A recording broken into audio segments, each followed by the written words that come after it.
Hi, I'm Rachel, and this is my September 2025 reading wrap-up, filmed and hopefully posted in about mid-October. And this month I actually am hoping to go back to, some sort of weekly update or three updates per month, the rest of the month.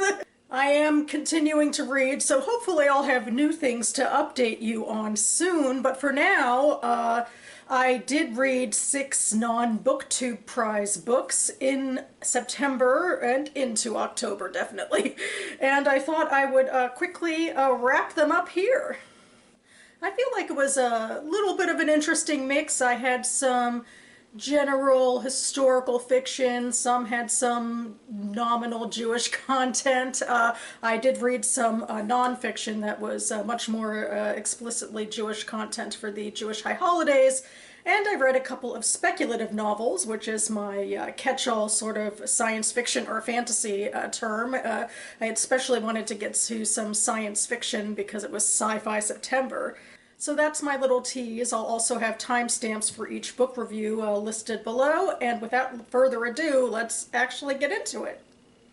The first book I read was By the Rivers of Babylon by Mary Glickman. I thought this was historical fiction, but I was misinformed. I, got some idea in my head that wasn't actually true.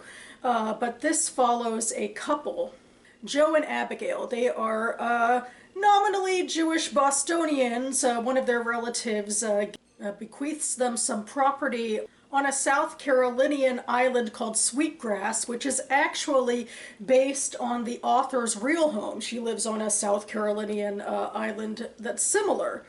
And Joe and Abigail are these two Jews moving to this rural South Carolinian place.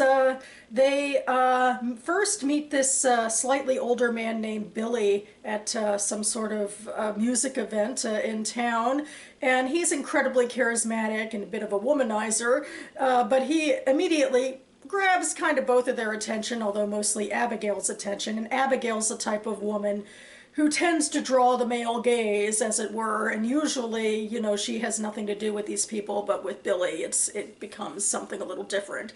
There also does seem to be some recreational drug use involved in their relationship, so I guess that's a way to, get in close to somebody. And for a while, Joe's kind of trying to go along with it, kind of in denial, but that's what's going on with them. We do zoom out a little bit to some other characters as well. Like Billy, for example, has been in a long-term relationship with Ella, who is a black woman on the island. And they've been on and off again because he is such a womanizer, but he comes back to her.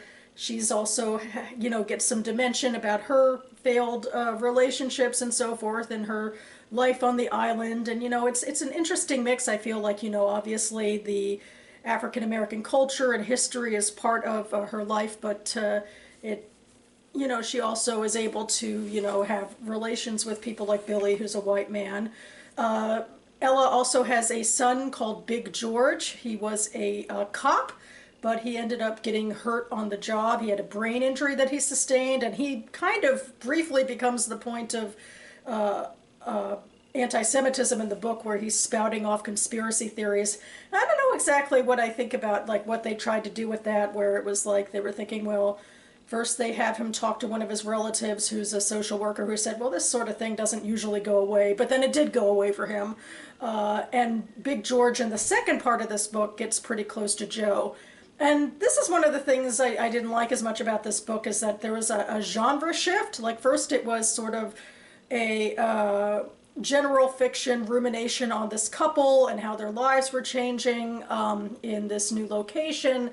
And then, Joe and Abigail invite their neighbors for a Passover Seder, and it ends in a really melodramatic way. Well, and first of all, especially, Abigail's feelings for Billy are on full display, and Abigail herself is just completely unstable. Anyway, the second part of the book does turn into this kind of murder mystery after Billy dies, and it's questionable how it happens. At this time, a few years later, he and Abigail are using and living together, and things are kind of going off a cliff a little.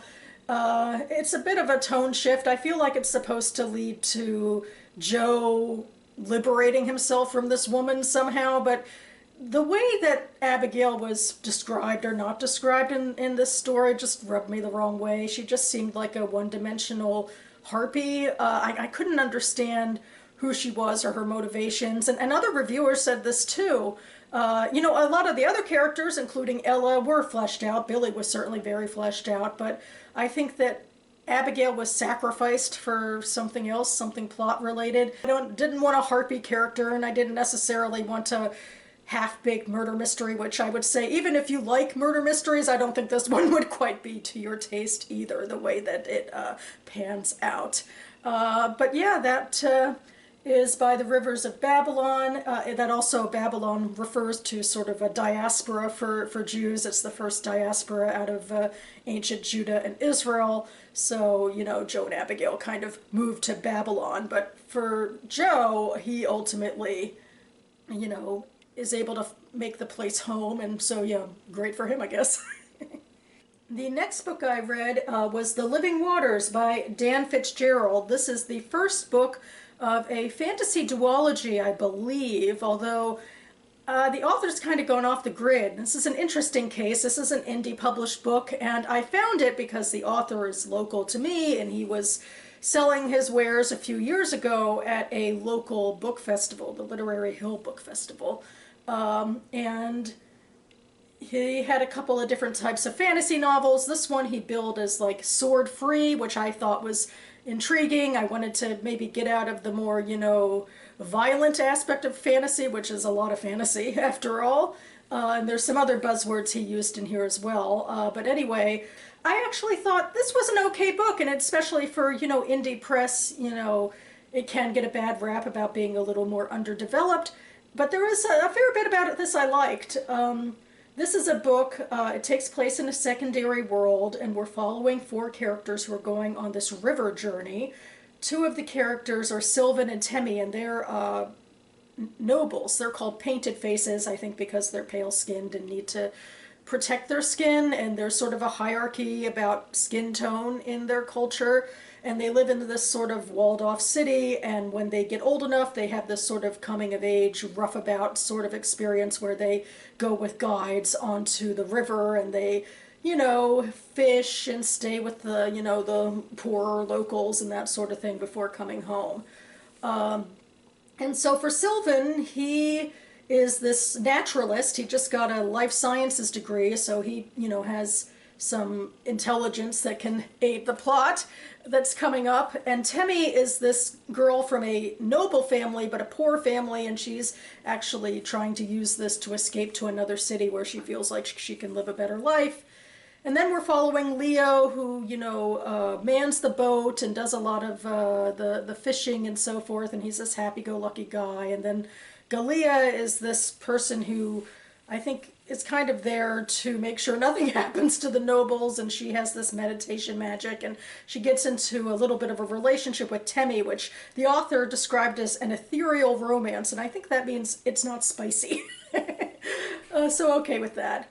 And I kind of like this setup. I always like, ruminating on socio-political, cultural issues, and, going on a river to visit, other villages and sort of just be, fishing and talking to people about their lives. This is not standard fantasy, so it was kind of unique, and I enjoyed that aspect a fair bit. I guess ironically, you could say the part I didn't enjoy as much was the more fantastical elements. Usually, I love fantasy and fantasy, but when it comes to this fantasy, it didn't connect with me as much. There were these swirling waters that were magical, and they led to this society called the Living Waters, and it's supposed to be mythological, but actually it's these supernatural creatures that have taken themselves away from the dangerous humans to create their own society. And ultimately, this is what, our travelers stumble upon, and they're trying to get to know, these other beings.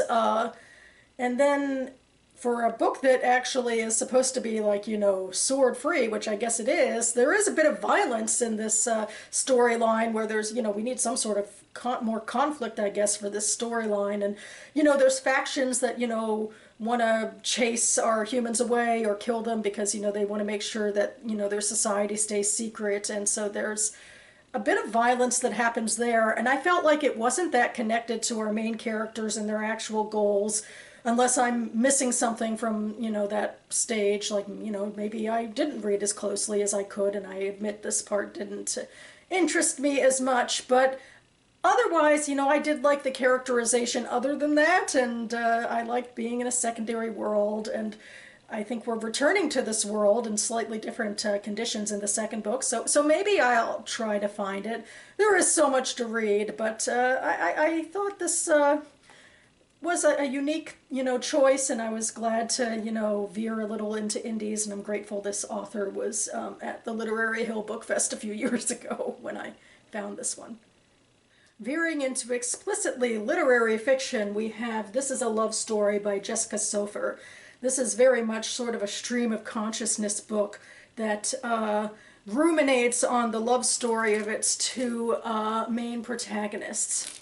Their names are Abe and Jane. They are artists slash novelists living in New York City for 50 years, thinking about their relationship at the end of it because Jane is succumbing to cancer. And because, New York is also a character in this, maybe a bigger character than either of them, Central Park gets interstitial chapters where we ruminate a little bit on their lives within Central Park and their love stories, and then just general love stories of other types of people who, use the park. And, I'm saying things in a rambly utilitarian way. The writing is really beautiful. It's nice to listen to, even. But I feel like in terms of plot, there isn't as much going on. And in terms of characterization, I preferred the secondary characters more than the main characters. But anyway, to get back to the story, it's a relatively usual story. It's a mundane story. It's the writing that makes it interesting, that they struggle with, like, who am I as an artist and who am I as a parent and a lover, and it's just sort of ruminating on this crest of life that goes through the 40 years. And what I found more interesting was when we took a little bit of a break from Abe and Jane, and we went over to, first we went to this woman named Alice, who was Abe's almost affair, 10 or so years prior.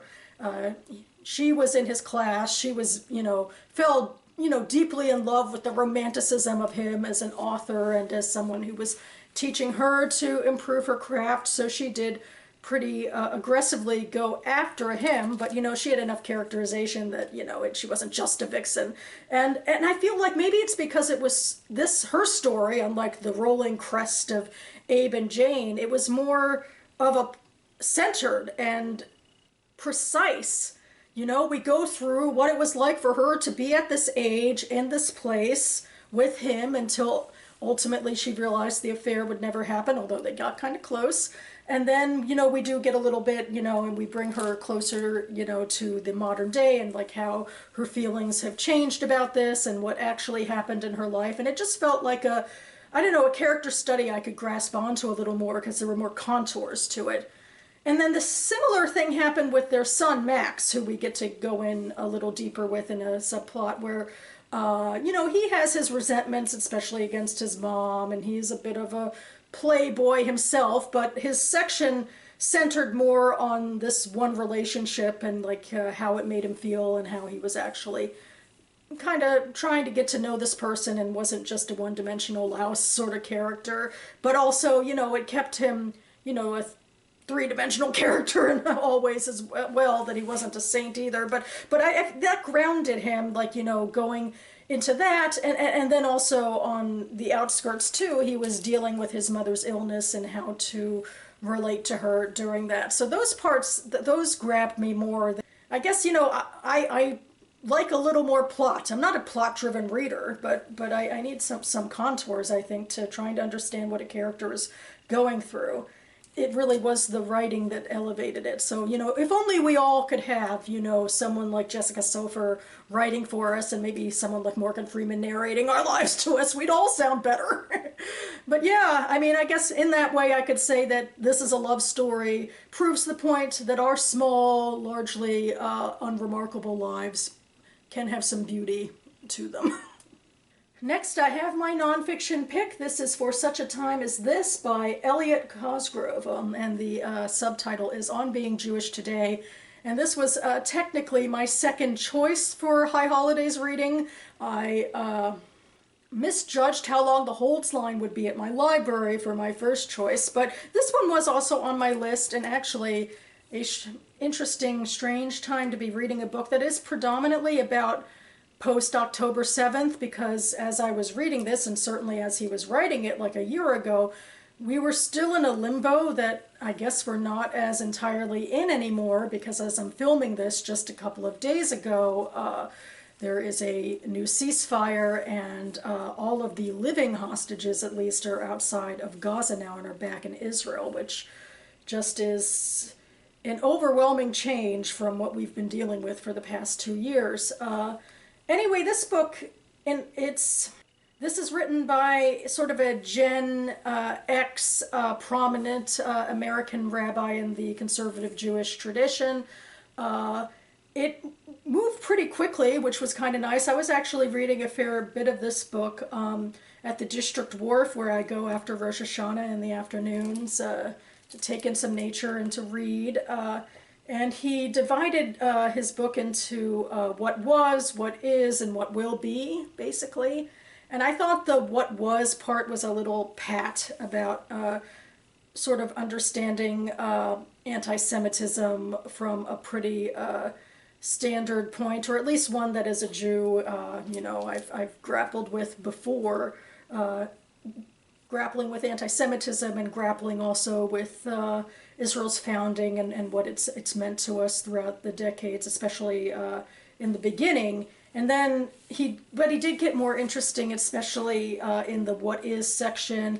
I really liked the part where one of his daughter's friends confronted him about the idea of nationalism, which he was against, and this is his response to her about nationalism and about the place of Israel within the diaspora Jewish consciousness, broadly speaking. But also in this, he was able to maybe address her points that are more relevant and prescient today than ever before. So I feel like it, does meet us in the moment.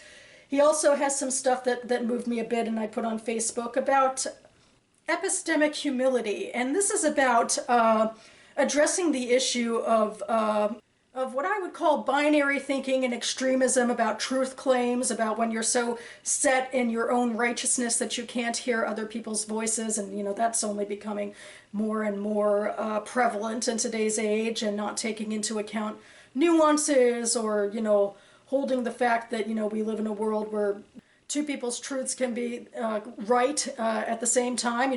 It's not all just, science to be proven in a lab. I think sociology is more complicated than that. And so I felt like that was something I need to hear, and more people than me need to hear too. And then also, I was, hoping more for something less on the politics of the day and something more about religious commentary for the high holidays, and he had a little bit of that in there, sprinkled in a fair few things, maybe here and there, about Talmudic sources or so forth. But the title refers to the Book of Esther. This is the story we especially read on the holiday of Purim. It takes place in Shushan in ancient Persia. It's a time period in ancient times when the Jews were being harassed, and there was violent retribution coming toward them from the members of Shushan, people like in the upper echelons of society. And this one character named Mordecai was looking for ways to combat that, and he turns to his cousin Esther, and he basically asks her to take on the mantle for such times as this. So that's more or less the metaphor he's going with about what mantle we should be taking on in similar times with, increased violence and increased anti-Semitism. So overall, I feel like I got something out of this book. I got something a little less than I hoped for out of this book that I listened to on Audible. This is The Left Hand of Darkness by Ursula K. Le Guin. But anyway, to say you don't like The Left Hand of Darkness, especially as somebody who likes science fiction that is more sociological in what it's exploring rather than the high-octane stuff, it feels a little like a crime, a thought crime, to, not be gaga over Ursula K. Le Guin, who was basically the grandmother of sociological science fiction. And she even wrote a preface that was read in this audiobook about, what she was trying to do here and how it's a thought experiment and it's not really science fiction, because she was really just trying to more deal with sort of social realities of the 1960s. This was published in 1969. One of the characters here is a ambassador, Gendry I, who is Terran from Earth, but he's actually on assignment for this sort of federation of planets. And he is going to a planet that is called Winter because of the extreme weather conditions, and trying to get them to join this federation. And the planet of Winter, Gethin, I think is the other name, but Winter is easier to remember, they've been kind of cut off. It kind of feels like to me, maybe it's because, they're battling the elements all the time. They haven't had as much time to, build up space travel and meet other societies or what have you. But it's possible I did not garner the information I could. This was a very difficult novel, not the best novel to listen to on audio, especially with this particular narrator, who's kind of a snooze fest. But it's another stream of consciousness book, but it's a log book, really. It's a log book of Gendry I, basically trying to get people to listen to him and largely failing. Plot stuff happens really in the last half to third of the book. He's in this one country. They send him to a labor camp, basically, for being a dissident, and he is rescued by this other person named Estraven, and within this relationship with Estraven that happens in the last third of the book, he finally starts to reckon with this people. And one of the major things about them is that they're androgynous, that they kind of are sexless, except that Ursula K. Le Guin always referred to them as he, but they'd have a sort of Kemmerer menstruation period where they choose a sex, occasionally, and then they'd procreate that way, but otherwise they, would be sexless again. And he found that to be freaky, especially because this means that, all of these people were, kind of feminine, and he was seeing them as men, but they were feminine, and that was freaking him out. But it was only through his relationship with Estraven that maybe he was able to confront that a little bit within himself, the sort of sexism inherited in him. So I feel like there's some interesting commentary about maybe how, from a feminist perspective, being Ursula K. Le Guin, there's a commentary about how men dismissed feminine qualities in the 60s, and ergo dismissed a lot of females, perhaps. It's definitely not a book that understands transgenderism or non-binary issues the way that some of us today do.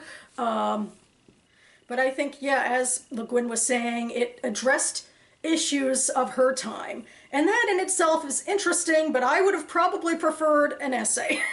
And I think I just need a little more plot and character development for these sociological science fiction stories to work for me. It feels shameful to say, maybe a more erudite reader should get something more out of just, ruminative thoughts on a page rather than needing, characters to interact and plot to happen to, grapple with these things. But this is where I am.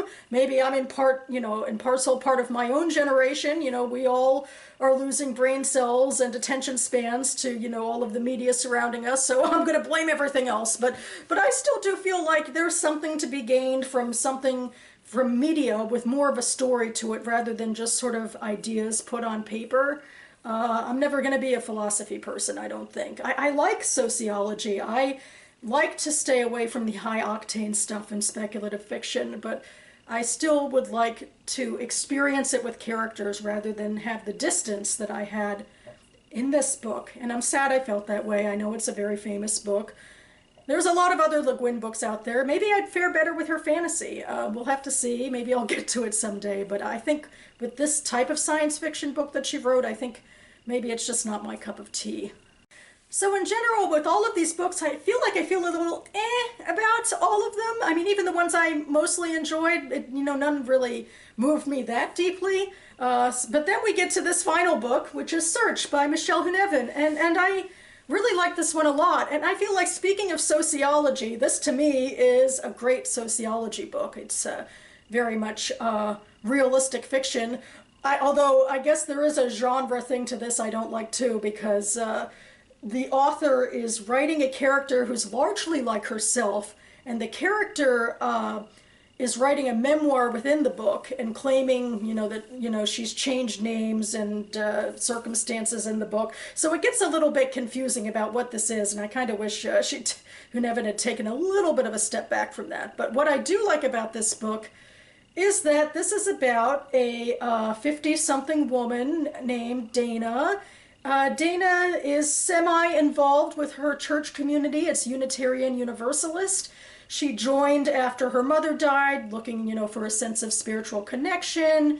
But anyway, in the present day, she's asked to join a search committee. The minister who replaced her favorite minister is now retiring as well, and they need to find a new minister. And this is a lot of rumination on how progressive religious communities in the U.S. function. This one, it's relatively similar, I think, to my personal knowledge would be of a synagogue community. And especially with Universal Unitarianism, it's a really unique sect, I guess, of Christianity, because it's kind of a catch-all and it's not just Christian. Maybe, like Dana, you come from a Jewish background. Maybe you're Buddhist and, even have some education there, etc. So I think that's somewhat interesting too. But in general, I feel like what they mostly are is progressive and always trying to diversify the congregations and, their acceptance. And I feel like it's interesting when you look at this sort of search committee, because it shows some limitations of that sort of thinking. Dana's on a search committee with a variety of people who are different ages, different life experiences, involved in the church in different ways, and they're tasked with this mission to try to find a minister that sort of meets the criteria that they've built up supposedly based on the needs of their church, but they all have their own biases going into it as well. What makes a good minister? Maybe you do need someone younger to, reach out to the younger congregants and say, you're welcome here. I also feel like there's interesting commentary about how when you expand too far or veer too far into one direction about letting new voices in, you start to be too dismissive and prejudicial toward people you think are too near the old guard, even though they might have useful things to share. So I liked all that stuff, and I kind of liked what Dana was going through, less about her secret agenda to write a new book and restart that career out of the search committee, but in realizing what, the church community meant to her, and just sort of, the tension between various group members. I thought that stuff was pretty fascinating, and it spoke to me as somebody who's probably part of a similar community. It's a book that I guess isn't too serious, although for these people and their, little niche of life, it is a somewhat serious matter about, what their, spiritual space is going to look like. So I really enjoyed this. I thought it brought a lot to the table. It also brings recipes to the table. There's actual recipes in the back, and there's a lot of, luscious food writing in here as well. So I feel like this would be a good sort of book club book. And as a closing note, one of the reasons I know I'm getting older now is that the contingent of committee members that Dana refers to as the kids were very demeaning of ministers who bring Mary Oliver and Joan Didion into their sermons. And my immediate response was, how dare you? What would my rabbis have to sermonize about then? And that about covers it for me now. I think I've been rambling on longer than expected here, so fun post-production coming up for me. Luckily, in the near future, I'm hoping to put up some TBR videos, for my October reading, and I have already filmed them, so at least there's a little less to do with those. I think I'll start with my quarterly game, the BookTube Spin. Hopefully I'll have that video up pretty soon. So I hope you're all enjoying what you're reading. I feel like overall my tastes are a little bit niche, but probably at least some people have heard of The Left Hand of Darkness at least. If you've read that, I'd love to hear your thoughts, or if you've read or have thoughts about any of these, I'd also love to hear them. And in the meantime, thanks so much for watching, everyone. I'll see you next time.